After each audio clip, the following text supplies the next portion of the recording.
Hello everyone, welcome back to my channel.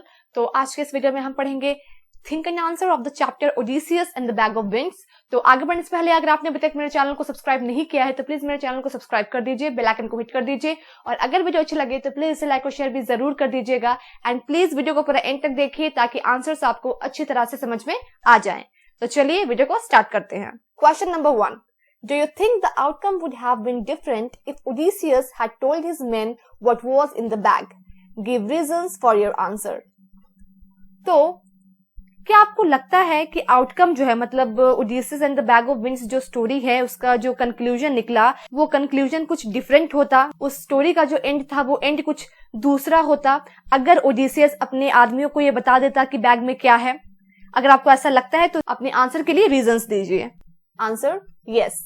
If Odysseus had told his men that there are winds in the bag and if they will come out from the bag, they can endanger them with storms and rough seas, then Eurylochus wouldn't have tried to open the bag in order to search what is actually in the bag. हाँ, इस story का जो and था, जो outcome था वो different हो पाता अगर ओडिसियस अपने आदमियों को ये बता देता कि वो जो बड़ा सा बैग है उस बैग के अंदर बहुत सारे विंड्स हैं और अगर वो विंड्स उस बैग से बाहर आ गए, उस बैग से रिलीज हो गए तो उससे इन लोगों को खतरा हो सकता है, इन लोगों को स्टॉर्म्स और रफ सीज का सामना करना पड़ सकता है। तो अगर ये बात ओडिसियस अपने आदमियों को बता देता तो उसके बाद यूरिलोकस जो है वो उस बैग को ओपन करने की कोशिश नहीं करता ये जानने के लिए कि आखिर उस बैग के अंदर है क्या। और जब यूरिलोकस बैग ओपन ही नहीं करता तो उन लोगों को स्टॉर्म्स और रफ सीज का सामना ही नहीं करना पड़ता और जो स्टोरी का एंड है वो बिल्कुल अलग होता। Question number 2, what kind of person was Eurylochus? Why do you think he opened the bag of winds?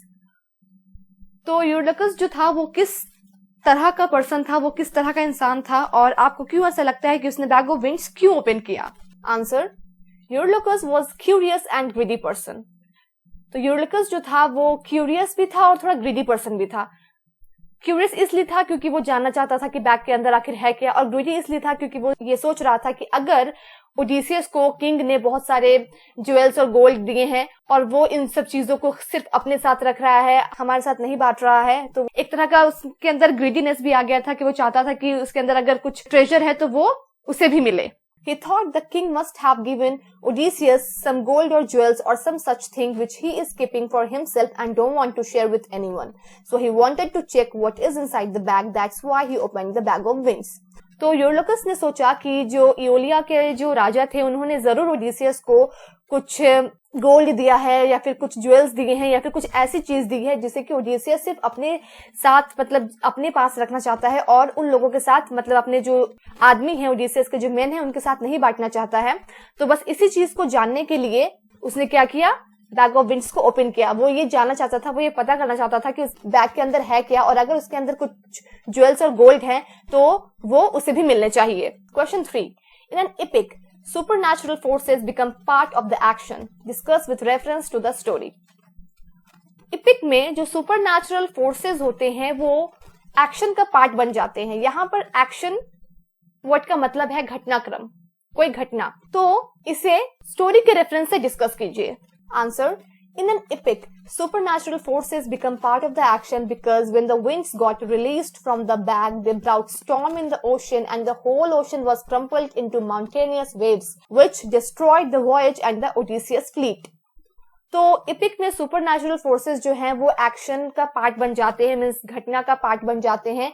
क्यों बन जाते हैं? क्योंकि इस स्टोरी में भी ऐसा ही हुआ, क्योंकि जो बैग ऑफ विंड्स था उस बैग ऑफ विंड्स के खुलने पर जब उसके अंदर से जो विंड्स है वो रिलीज हुए तो उस विंड्स के रिलीज होने पे क्या हुआ, पूरे ओशन में स्टॉर्म आ गया, तूफान आ गया और ओशन में माउंटेनियस वेव्स यानी कि पहाड़ों की इतनी ऊंची ऊंची लहरें उठने लगी जिसकी वजह से उस तूफान की वजह से उन वेव्स की वजह से जो वॉयज है ओडिसियस का और ओडिसियस का जो पूरा ग्रुप था, फ्लीट मींस ग्रुप, वो सब कुछ तबाह हो गया, डिस्ट्रॉय हो गया।